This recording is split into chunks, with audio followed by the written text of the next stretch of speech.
جیسے قحط زدہ باغ بارش کے قطرات سے اور کوئی عاشق اپنے بچھڑے محبوب سے ملنے پر خوش ہوتا ہے۔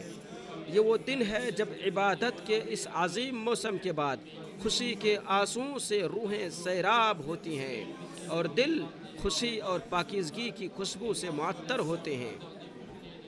اس میں اللہ رب العالمین کے انعام و اکرام اور برکتوں کا ظہور ہوتا ہے، اور ماہ سیام میں عبادت کے چشمے سے ہماری روحوں کے سیر ہو جانے کے بعد اللہ کی نعمتوں اور رحمتوں کا خوب نزول ہوتا ہے۔ اسلام میں عید کا دن گرچہ چند گھنٹوں اور ساعتوں پر ہی مشتمل ہوتا ہے،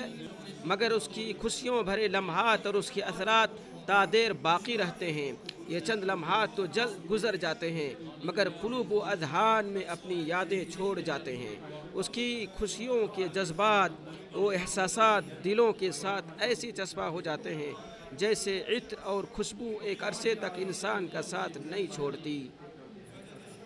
یہاں تک کہ ایک عید کے بعد دوسری عید کا شوق و ذوق دلوں میں انگڑائیاں لینے لگتا ہے۔ چنانچہ دل عید کے لیے یوں مشتاق ہوتا ہے جیسے آفتاب نصف النہار کے وقت سخت دھوپ میں جلنے والا شخص گھنے اور خوبصورت سائے کا مشتاق ہوتا ہے، اور جیسے پیاسا شخص میٹھے اور صاف شفاف پانی کے لیے تڑپتا ہے۔ یقیناً جس طرح یہ دین عظیم توحید، شریعت اور ایک اللہ کی خالص بندگی کرنے کا نام ہے، بالکل اسی طرح یہ دین دنیاوی معاملات میں رہنمائی کے علاوہ انسان کے لیے ایک مکمل ضابطۂ حیات ہے۔ اخلاق و آداب کے تعلق سے ہو یا تہذیب و تمدن کے تعلق سے، تعمیر کے تعلق سے ہو یا کسی اور تعلق سے، گویا ہر پہلو پر دین رہنمائی کرتا ہے۔ یہ دین انتہائی جامع، کامل اور متوازن دین ہے جو زندگی کے ہر پہلو اور ہر موڑ پر انتہائی خوبصورت انداز میں رہنمائی کرتا ہے، جو کہ کمال دین کی ایک روشن دلیل ہے۔ دین اسلام کوئی گونگی رہبانیت کا لبادہ اوڑھ لینے کا نام نہیں ہے جو صرف عبادت کے پردے میں چھپ جاتی ہے، اور نہ ہی کھوکھلی مادیت کا نام ہے جو صرف مال و دولت کے سراب کے پیچھے بھاگ رہی ہو، بلکہ دین اسلام دین حیات ہے جو پوری آب و تاب سے زندگی کے ہر گوشے میں سرایت کر کے حقیقی آگاہی دیتا ہے، اور سیلاب کی طرح ہر نشیب و فراز میں رہنمائی کرتا ہے، اور اسی دین کی بدولت کائنات کو جمال و جلال، اخلاق، تعمیر و ترقی، عطا و بخشش اور اخلاق و آداب میسر آئے ہیں۔ یہ دین ظاہری و باطنی دونوں قسم کی خوبصورتی، باہمی اچھے برتاؤ، دلوں کی شفافیت، چہروں کی رونق و مسکراہٹ، زندگی کی ہر پہلو میں خوش اخلاقی کو شامل ہے۔ یہ دین اس میٹھی نہر کی طرح ہے جس سے مسلمان سیراب ہو کر اس وسیع و عریض کائنات میں اخلاق تخلیق انسان سے جو اللہ کی مراد ہے اسے پورا کر سکتا ہے۔ ارشاد باری تعالیٰ ہے، اسی نے تم کو زمین سے پیدا کیا اور اس میں آباد کیا۔ انس رضی اللہ عنہ سے روایت ہے کہ رسول اللہ صلی اللہ علیہ وسلم جب مدینہ تشریف لائے تو زمانے جاہلیت سے ان کے یہاں 2 دن خاص چلے آ رہے تھے، تو آپ صلی اللہ علیہ وسلم نے فرمایا اللہ تعالیٰ نے ان دنوں کے بدلے میں تمہیں ان سے بہتر دن عطا کر دیے ہیں، یعنی عید الفطر اور عید الاضحیٰ۔ 2 عظیم عبادات کی ادائیگی کے بعد اور عبادت کے 2 بڑے موسموں کے اختتام پر اسلام میں عید مشروع قرار دی گئی ہے، تاکہ شارع علیہ السلام روح کی تہذیب و تربیت اور ایمانی سیرابی کے ساتھ ساتھ انسانی نفس کے لیے خوشگوار زندگی کی پرکیف فضاؤں سے لطف اندوز ہونے کا ایسا حسین امتزاج بنا دے جو شریعت ربانیہ کے کمال کو روشن اور واضح کر دے، جس سے شارع علیہ السلام کا مقصد انسانی نفس کو صرف مادی اور تعبدی مظاہر سے اٹھا کر انسانی کمالات کی بلندیوں تک پہنچانا ہے، اور ساتھ ہی ساتھ ظاہری و باطنی ہر لحاظ سے اس انوکھی انسانی مخلوق کے تقاضوں اور امنگوں کو پورا کرنا ہے۔ جو میں نے کہا آپ نے سنا، اور میں اللہ تعالیٰ سے اپنے لیے اور آپ سب کے لیے استغفار کرتا ہوں۔ اللہ سب سے بڑا ہے، اللہ سب سے بڑا ہے، اللہ کے سوا کوئی معبود برحق نہیں، اور اللہ تعالیٰ ہی سب سے بڑا ہے، اللہ ہی سب سے بڑا ہے، اللہ تعالیٰ ہی کے لیے سب طرح کی تعریفات ہیں۔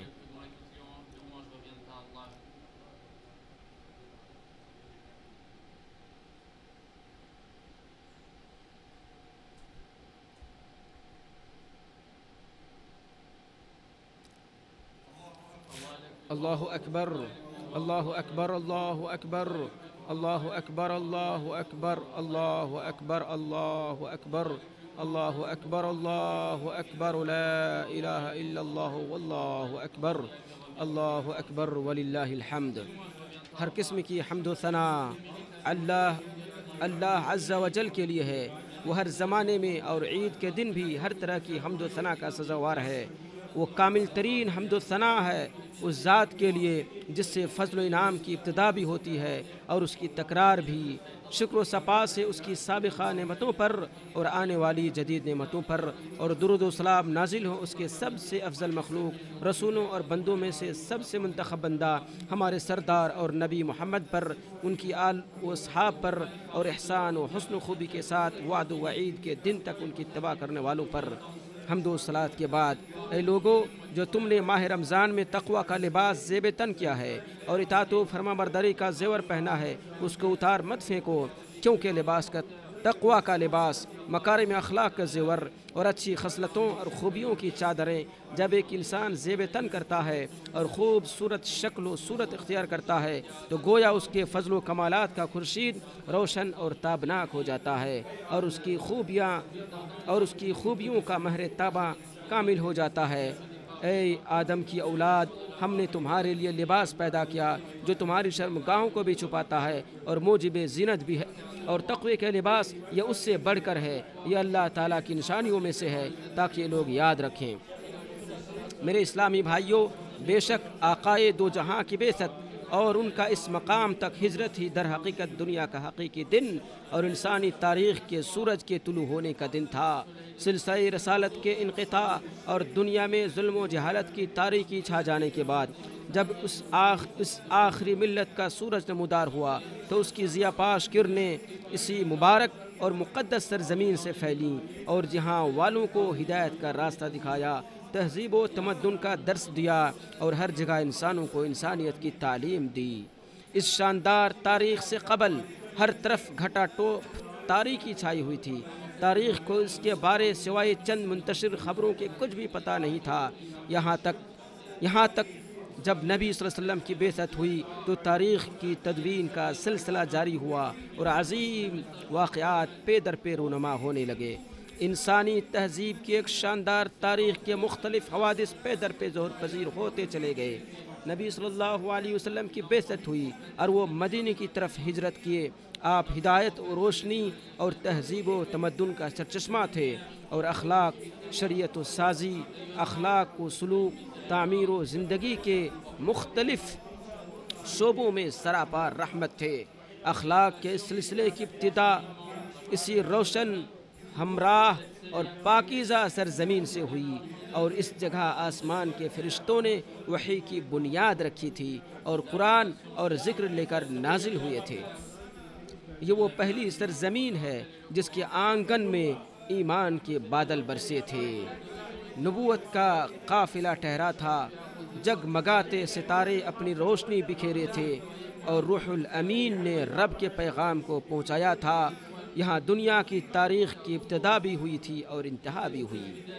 یہ ان کے باپ ابراہیم علیہ السلام کی دعاؤں کا نتیجہ تھا، کیونکہ جب اس پرانے گھر کی تعمیر کر رہے تھے تو رب سے یہ دعا کی تھی جسے اللہ عز و جل نے قرآن کریم میں محفوظ فرما لیا ہے۔ ابراہیم علیہ السلام اور اسماعیل علیہ السلام کعبہ کی بنیادیں اٹھاتے جاتے تھے اور کہتے جاتے تھے، ہمارے پروردگار تو ہم سے قبول فرما، تو ہی سننے والا اور جاننے والا ہے۔ اے ہمارے رب، ہمیں اپنا فرما بردار بنا لے، ہماری اولاد میں سے بھی ایک جماعت کو اپنی اطاعت گزار رکھ اور ہمیں اپنی عبادتیں سکھا اور ہماری توبہ قبول فرما، تو توبہ قبول فرمانے والا اور رحم و کرم کرنے والا ہے۔ اے ہمارے رب، انہی میں سے رسول بھیج جو ان کے پاس تیری آیتیں پڑھے، انہیں کتاب و حکمت سکھائے اور انہیں پاک صاف کرے، یقیناً تو غلبہ والا حکمت والا ہے۔ پھر حضرت ابراہیم نے لفظ افئدہ یعنی دل کا لفظ استعمال کر کے اپنی دعا کو کتنا ٹھوس اور کتنا رقت آمیز بنا دیا ہے، جب کہا اے ہمارے رب، بے شک میں نے اپنی کچھ اولاد کو اس وادی میں آباد کیا ہے جو کسی کھیتی والی نہیں، تیرے حرمت والے گھر کے پاس، اے ہمارے رب، تاکہ وہ نماز قائم کریں، سو کچھ لوگوں کے دل ایسے کر دے کہ ان کی طرف مائل رہیں اور انہیں پھلوں سے رزق عطا کر تاکہ وہ شکر کریں۔ زائرین و قاصدین کے قافلوں کے یہ قافلے جو یہاں آ رہے ہیں، مانو کہ یہ اپنے قدموں سے چل کر نہیں بلکہ ان کے دل ہی کھینچے چلے آ رہے ہیں، اس عاشق کی طرح جس کا دل اپنے معشوق سے وصال پانے کے لیے بےتاب ہو، جیسا کہ کسی شاعر نے اسی طرح کی حالت کی عکاسی کی ہے، جس کا ترجمہ یہ ہے: عاشق کو جب کوئی جگہ یاد آتی ہے تو چمکتی بجلیاں اس کے ہم و غم میں ہیجان پیدا کر دیتی ہیں۔ ایسا عاشق جسے فراق کے دن عشق و محبت پر صبر کرنے والے سارے دوستوں نے بیار و مددگار چھوڑ دیا ہو اور اب تنہا آنسو ہی اس کا مددگار ہو، دل میں شوق و تڑپ کے کانٹے چبھے ہوئے ہوں اور رگ و ریشے میں محبت کی پیاس بجھنے کا نام نہیں لے رہی ہو۔ میرے مومن بھائیوں، بلا شباب حرمین شریفین تشریف لانے والوں کی خدمت کرنا، ان پر توجہ مرکوز رکھنا اور دونوں مقدس مسجدوں کی خدمت کرنا اور ان کی دیکھ بھال میں لگے رہنا قابل فخر اور جلیل القدر اعمال میں سے ہے، اور یہ سعادت اس مبارک ملک کے حکمرانوں کو اللہ تعالیٰ نے دے کر ان پر بہت بڑا احسان کیا ہے۔ الحمدللہ یہاں کی حکومت نے ان کی دیکھ ریکھ کو ہمیشہ فوقیت دی ہے اور اس کو اپنی توجہ کا مرکز بنائے رکھا ہے۔ یہ عظیم شرف اور یہ بے مثال عظمت اللہ رب العزت نے اپنے فضل و کرم سے اس ملک کے حکمرانوں کو عطا کی ہے۔ یہ ان بڑے احسانات میں سے ہے جن کا تقاضا ہے کہ ہم اللہ کا بے پایہ شکر ادا کریں اور حکمرانوں کے لیے دعا کریں کہ انہیں خوب اجر ملے اور وہ صحیح ڈگر پر قائم رہیں۔ اے اللہ، ہم تجھ سے سوال کرتے ہیں کہ تو اس قافلے اور اس خدمت گزاری کے دونوں قائد و رہنما خادم حرمین شریفین اور ان کے امانت دار ولی عہد کو دونوں جہاں میں بہترین بدلہ عطا فرما اور آنے والوں میں ان کا ذکر خیر باقی رکھ۔ اے اللہ، تو ان کو ان کاموں کی توفیق دے جن میں ملک اور عوام کے دین و دنیا اور دنیا و آخرت دونوں کے لیے بھلائی ہو یا اکرم الاکرمین۔ اے اللہ، تو اس ملک کو تمام طرح کے شرور و فتن سے محفوظ رکھ جس کی آگوش میں حرمین شریفین ہیں، جو مسلمانوں کے دلوں کی دھڑکن ہے اور جو ایمان کی آخری پناہ گاہ ہے۔ اے اللہ، تو یہاں کے علماء، ایمان و عقیدے اور یہاں کے مقدسات اور حرمت والی چیزوں کی حفاظت فرما، یہاں کے لشکروں اور سرحدوں کی حفاظت فرما، یہاں کے بزرگوں، نوجوانوں، مرد و خواتین نیز سیکورٹی اہلکاروں کو بھی اپنے حفظ و امان میں رکھ۔ مخلوقات میں سب سے اعلیٰ و اشرف ذات اور سب کے سردار محمد صلی اللہ علیہ وسلم پر ہمیشہ درود و سلام بھیجتے رہو۔ اے اللہ، تو ہمارے نبی و سردار، ان کی معزز و مکرم آل و اصحاب اور صحیح طریقے سے ان کے نقش قدم کی پیروی کرنے والوں پر اس وقت تک رحمت و سلامتی اور برکت نازل فرماتا رہ جب تک بدر تمام اور ماہ سیام کا سلسلہ باقی رہے۔ اے اللہ، تو اسلام اور مسلمانوں کو عزت و سربلندی عطا فرما، کفر اور اہل کفر کو ذلت و رسوائی سے دوچار کر اور اس ملک کو مامن و محفوظ بنائے رکھ، اسی طرح دوسرے مسلم ممالک کو بھی یا رب العالمین۔ اے اللہ، ماہ رمضان میں جو تو نے ہمیں روزے اور قیام اللیل کی توفیق دی ہے انہیں قبول فرما، اور رمضان کے شب و روز میں جو ہم سے کوتاہیاں ہوئی ہیں ان سے درگزر فرما۔ مومن بھائیوں، جمال و خوبصورتی اور خوشی و مسرت یہ دونوں ان معانی میں سے ہیں جن کی کوئی قدر و قیمت نہیں اگر وہ گاہے بگاہے آپ کے شعور و وجدان میں آ کر آپ کے دل کو نہ گدگدائے اور آپ پہلو میں ٹھاٹھے نہ مارے، کیونکہ یہ دونوں چیزیں اس روح کو جلا بخشتی ہیں جس کو بسا اوقات کاروانی زندگی کی سست رفتاری اور کمزوری اچک لیتی ہے۔ لہٰذا عید کی مبارکبادیاں قبول فرمائیں۔ اللہ تعالیٰ آپ لوگوں کی خوشیاں برقرار رکھے، عید کے دن سے لطف اندوز ہوں۔ اللہ رب العالمین آپ لوگوں کی عبادتوں کو قبول فرمائے، اور یاد رہے کہ سب سے اہم چیز جس کے ذریعے احسانات کا بدلہ دیا جا سکتا ہے، نعمات میں اضافہ کیا جا سکتا ہے،